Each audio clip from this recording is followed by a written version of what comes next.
네, 반갑습니다. 오시 아줌마입니다. 오늘은 버즈량, 최근에 생성된 버즈량을 체크하는 방법을 알아보도록 하겠습니다. 버즈량이라고 하면은 고객들이 오시 아줌마에 대한 관련된 글들을 이렇게 어떤 관련된 글을 쓰고 있는지라는 얘기죠. 사실 중요한 건 뭐 연예인이 말했듯이 악플보다 무서운 건 무플이라고 했습니다.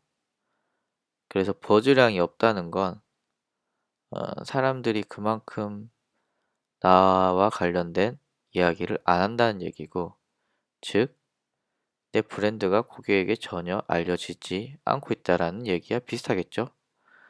어, 예를 들면 아이폰이 출시되면 관련 글들이 엄청 많이 나옵니다. 그런데 제가 핸드폰을 만들었다라고 하면 살 사람도 없을 뿐만 아니라 그것을 블로그에 글 쓰는 사람도 별로 없겠죠. 예, 이런 거와 같습니다.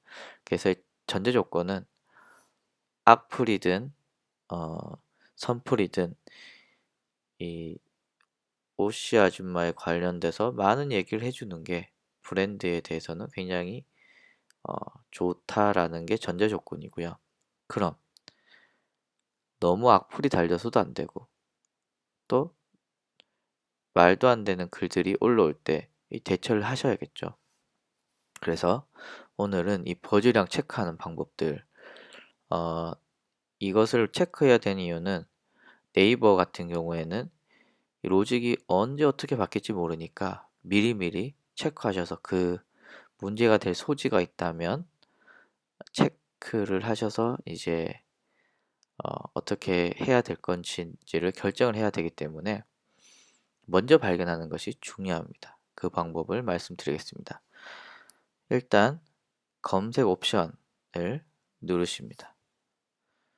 그러면은 정렬, 기간, 영역 뭐 이런 게 나오죠.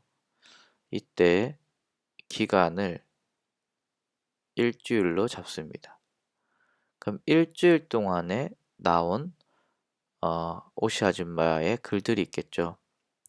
자, 블로그를 보시면 쭉 나오겠죠. 그런데 사실은 어, 오시 아줌마에 대해서 저는 그렇게 유명한 브랜드가 아니라서 이렇게 많지는 않겠죠. 그런데 보다 보니 이분이 오시 아줌마에 대한 글을 썼습니다. 한번 볼까요? 뭘 썼나? 네, 네, 네. 뭐 제 얘기는 별로 없네요.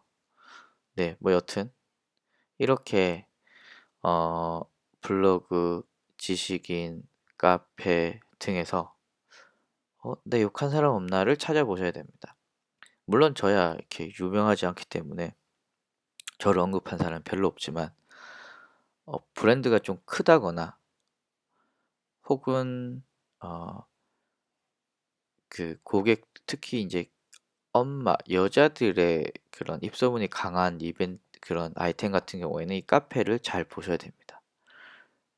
그래서 어떤 문제가 생기는 글이 있다면 블로그나 카페를 보다가 문제가 생기는 글이 있다면 이걸 보고 어떤 조치를 취하셔야겠죠. 뭐 제가 어떻게 조치를 취한다까지는 말씀드리기 좀 쉽지 않지만 이런 것들을 여러분들이 좀 정리를 하셔서 어, 뭐 보고를 하신 다음에 처리를 하셔야 되는데 다시 말씀드리지만 네이버에서는 빨리 어, 문제점을 찾아내시는 게 중요한데 그렇게 하기 위해서는 이 검색 옵션에서 이 기간을 일주일로 측정을 하셔서 보시면 됩니다. 제가 왜 1일로 하면 안 되냐? 물론 인기가 큰 업체 같은 경우에는 1일로 하셔서 검색을 하셔도 됩니다. 근데 저처럼 브랜드가 크지 않기 때문에 저는 뭐 1개월로 해야 될 것 같은데 많은 글들을 어, 찾아내기 위해서 이렇게 한 거고요. 그래서 만약에 글들이 고객의 글들이 많이 생긴다라고 하면 1일로 하셔도 될 것 같고요. 뭐 저처럼 뭐 인기가 없는 브랜드다라고 하시면 한 일주일 정도 보시면서 이 중에 '나 욕한 사람 없나?' 이렇게 보시고 찾으시면 문제를 해결하시면 될 것 같습니다. 그런데 이게 되게 중요합니다. 제가 뭐 그 한의원 마케팅할 때 검색을 했는데 땡땡땡 한의원에서 "마음 상했어요."가 모바일에 첫 번째 뜨는데 그 글은 실제로 3 개월 전에 작성한 글이었습니다. 이렇게 되면 방어도 못하고 쉽게 내리기도 힘들고 이미 3 개월 전에 작성했기 때문에 이미 많은 분들이 카페에서도 보고 검색에서도 보셨을 겁니다. 브랜드에 미치는 파워가 크겠죠. 그래서 이런 것들을 미연에 방지하기 위해서 이 검색 옵션을 통해서 미리미리 어 해결하시면 좋을 듯합니다. 감사합니다.